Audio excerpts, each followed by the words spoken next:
अस्सलाम वालेकुम दोस्तों, ज्ञान उदय में आपका स्वागत है। मैं नौशाद सर आज आपके लिए चौथा चैप्टर लेकर आया हूं, सत्ता के वैकल्पिक केंद्र। पहले चैप्टर में हमने शीत युद्ध के बारे में पढ़ा। दूसरे चैप्टर को हमने पढ़कर यह जाना कि किस तरीके से शीत युद्ध खत्म हो गया और सोवियत संघ का विघटन हो गया। सोवियत संघ के विघटन के बाद अमेरिका एकमात्र महाशक्ति बची, इसलिए अमेरिका का वर्चस्व पाया जाता है। और इस तीसरे चैप्टर में हमने अमेरिका के वर्चस्व के बारे में जाना था। आज हम बात करते हैं चौथे चैप्टर की, सत्ता के वैकल्पिक केंद्र। इस चैप्टर में हम उन संगठनों की और देशों की बात करेंगे जो अमेरिका के वर्चस्व को चुनौती दे सकते हैं।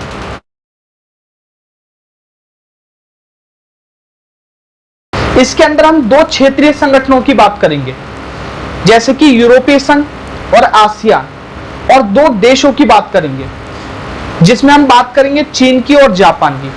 तो पहले बात करते हैं यूरोपीय संघ की। दूसरे विश्व युद्ध के बाद अमेरिका ने यूरोप के पूंजीवादी देशों की सहायता के लिए मार्शल योजना बनाई और 1957 में यूरोपीय आर्थिक समुदाय का निर्माण किया, ताकि यूरोप के जितने भी पूंजीवादी देश हैं उनके बीच आपसी व्यापार को, सहयोग को और विकास को बढ़ावा मिले। और 1991 में सोवियत संघ के विघटन के बाद सोवियत संघ से अलग हुए यूरोपीय देश भी इस संगठन के अंदर शामिल हो गए। इसलिए 1992 में यूरोपीय आर्थिक समुदाय को समाप्त कर दिया और इसकी जगह पर यूरोपीय संघ की स्थापना की गई।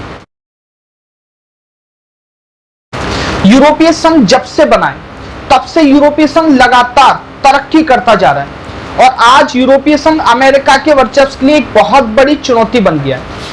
2005 में यूरोपीय संघ की अर्थव्यवस्था दुनिया की सबसे बड़ी अर्थव्यवस्था बन गई, क्योंकि इसका सकल घरेलू उत्पाद जीडीपी 12,000 अरब डॉलर था, जो कि अमेरिका से भी बहुत ज्यादा था। यूरोपीय संघ की जो मुद्रा यूरो है, और यूरो अमेरिका के डॉलर के लिए एक चुनौती बन गई है, क्योंकि विश्व व्यापार में यूरो का प्रभाव डॉलर से 3 गुना ज्यादा है। यूरोपीय संघ के देश WTO के अंदर, विश्व व्यापार संगठन के अंदर भी बड़ी भूमिका निभाते हैं और WTO के निर्णय को प्रभावित करते हैं। इसी तरीके से फ्रांस को यूएन की सुरक्षा परिषद के अंदर स्थायी सदस्यता मिली हुई है, यानी यूरोपीय संघ यूएन के अंदर भी बहुत बड़ी भूमिका निभाता है। यूरोपीय संघ की सेना अमेरिका के बाद सबसे बड़ी सेना मानी जाती है और यूरोपीय संघ का रक्षा बजट अमेरिका के बाद सबसे ज्यादा है। इसलिए अमेरिका के बाद कोई देश आएगा जिसका वर्चस्व होगा वो यूरोपीय संघ होगा।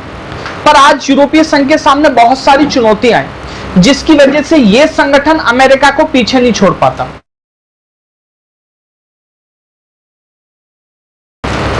सबसे पहली चुनौती है कि जो यूरोपीय संघ के देश हैं उन्होंने अपना एक साझा संविधान बनाने की कोशिश करी, लेकिन उनकी ये कोशिश नाकाम रही। यानी यूरोपीय संघ के अंदर जितने भी देश हैं उन सबके कानून अलग अलग हैं। 2003 में अमेरिका ने इराक पर हमला किया तो ब्रिटेन ने तो अमेरिका का साथ दिया, लेकिन फ्रांस और जर्मनी ने अमेरिका का साथ नहीं दिया। इससे यह पता लगता है कि यूरोपीय संघ के देशों में आपस में एकता नहीं है। यूरोपीय संघ के जितने भी देश हैं उन सबकी विदेश नीतियां अलग अलग हैं, जिससे आपस में विवाद पैदा होते रहते हैं। और यूरो के मामले में भी यूरोपीय संघ के देशों में एकता नहीं पाई जाती है, जैसे कि स्वीडन और डेनमार्क ने यूरो का विरोध किया है। और सबसे बड़ी बात, जून 2016 में ब्रिटेन यूरोपीय संघ से अलग हो गया। इसे ब्रेक्जिट के नाम से भी जाना जाता है। इससे तो यूरोपीय संघ और भी ज्यादा कमजोर हो गया है, क्योंकि ब्रिटेन के पास सुरक्षा परिषद के अंदर स्थायी सदस्यता है और ब्रिटेन सैनिक और आर्थिक रूप से भी शक्तिशाली है। और ब्रिटेन यूरोपीय संघ का एक शक्तिशाली देश था, लेकिन जब ब्रिटेन यूरोपीय संघ से अलग हो गया तो यूरोपीय संघ बहुत ही कमजोर हो गया। अब हम बात करते हैं आसियान की, association of south east Asian nation. दक्षिण पूर्वी एशिया के 5 देशों इंडोनेशिया, मलेशिया, फिलीपींस, सिंगापुर और थाईलैंड ने मिलकर 1967 में बैंकॉक घोषणा पत्र पर हस्ताक्षर कर दिए, जिससे कि आसियान की स्थापना हो गई। और कुछ सालों बाद ब्रुनेई, वियतनाम, लाओस, कंबोडिया और म्यांमार भी आसियान में शामिल हो गए। इस तरीके से प्रेजेंट में आसियान में पूरे 10 देश शामिल हैं। आसियान की स्थापना आर्थिक विकास को तेज करने, सामाजिक और सांस्कृतिक विकास को बढ़ावा देने के लिए की गई है। आसियान दुनिया का एक महत्वपूर्ण क्षेत्रीय संगठन है, इसलिए इसका प्रभाव लगातार बढ़ता ही जा रहा है। आसियान के सभी देश आपसी मेल मिलाप और सहयोग की नीति का पालन करते हैं। इस मेल मिलाप की नीति को कहा जाता है आसियान शैली, जिससे विकास को तेजी से बढ़ावा मिलता है। 2003 में आसियान ने आर्थिक समुदाय, सुरक्षा समुदाय, सामाजिक और सांस्कृतिक समुदाय के निर्माण की नीति को अपनाया। यानी आसियान भी अमेरिका की तरह हर क्षेत्र में अपने प्रभाव को बढ़ावा देना चाहता है। आसियान के सभी देशों में एक दूसरे के खिलाफ सैनिक शक्ति का प्रयोग न करने की सहमति है, जिससे आपसी बातचीत को बढ़ावा मिलता है और समस्याओं का शांतिपूर्ण तरीके से समाधान हो जाता है।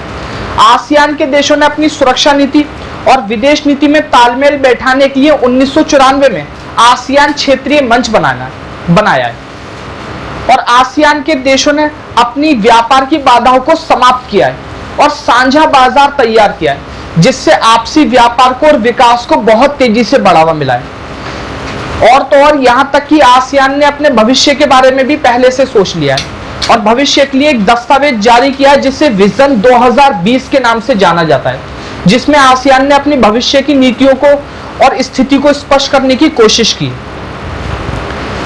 अब विजन 2020 दस्तावेज के अंदर सबसे पहले यह बताया गया कि आसियान देशों के बीच आपसी बातचीत को बढ़ाया जाएगा और समस्याओं का शांतिपूर्ण तरीके से समाधान किया जाएगा।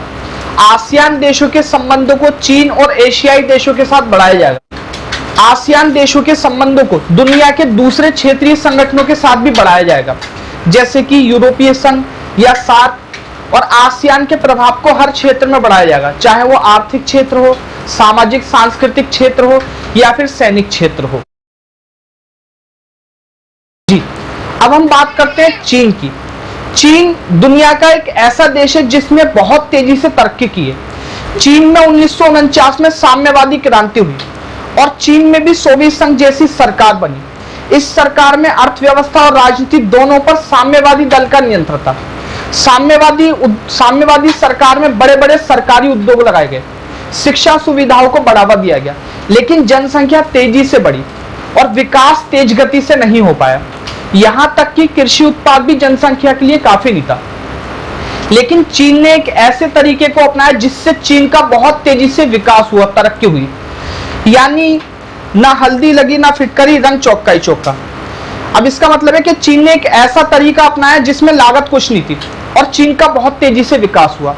चीन ने 1970 के दशक में अपनी अर्थव्यवस्था में सुधार किया, अमेरिका के साथ संबंध बनाए और वैश्वीकरण की नीति को अपनाया, जिसे खुले द्वार की नीति भी कहते हैं, जिससे चीन की अर्थव्यवस्था का बहुत तेजी से विकास होने लगा।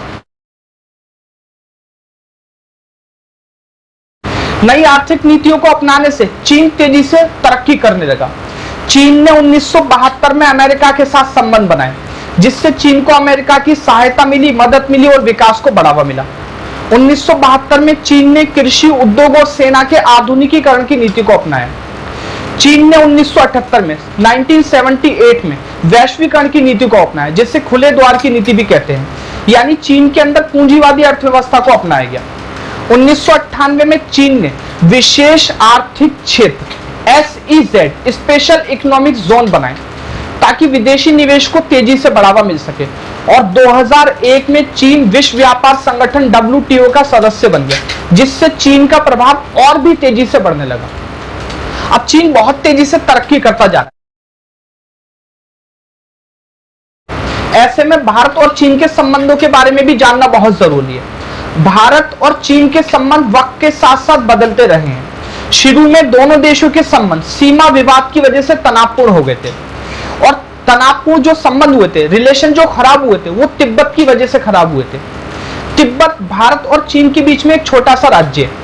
1950 में चीन ने तिब्बत पर कब्जा कर लिया, जिसका भारत ने विरोध किया और 1959 में तिब्बती लोगों को, दलाई लामा को भारत में रहने दिया गया, जिससे भारत और चीन के संबंध खराब हो गए, क्योंकि भारत ने तिब्बती लोगों को अपने यहाँ पनाह दी। भारत ने चीन के दुश्मन दलाई लामा को अपने यहाँ पर पनाह दी, तो इससे भारत और चीन के संबंध बहुत ही खराब हो गए, तनावपूर्ण हो गए। और इसी वजह से चीन ने किलस्कर 1962 में भारत पर हमला कर दिया और भारत के बहुत सारे हिस्से पर कब्जा कर लिया। चीन ने पाकिस्तान की मदद की आर्थिक रूप में, सैनिक रूप में भारत के खिलाफ। तो इस तरीके से भारत और चीन के संबंध लगातार बिगड़ते किया। जी, तो दोस्तों ये था आपका चौथा चैप्टर, सत्ता के वैकल्पिक केंद्र। अगर आपको इस चैप्टर से संबंधित नोट्स चाहिए तो आप हमारे व्हाट्सएप वाले नंबर पर कांटेक्ट कर सकते हैं, जिसमें आपको बहुत ही कम कीमत पर नोट्स आसानी से मिल जाएंगे। अगर आपको ये वीडियो अच्छी लगी तो लाइक करें, इसी तरीके की और वीडियो पाने के लिए सब्सक्राइब करें, और आप हमसे कमेंट में भी सवाल पूछ सकते हैं। तब तक के लिए धन्यवाद।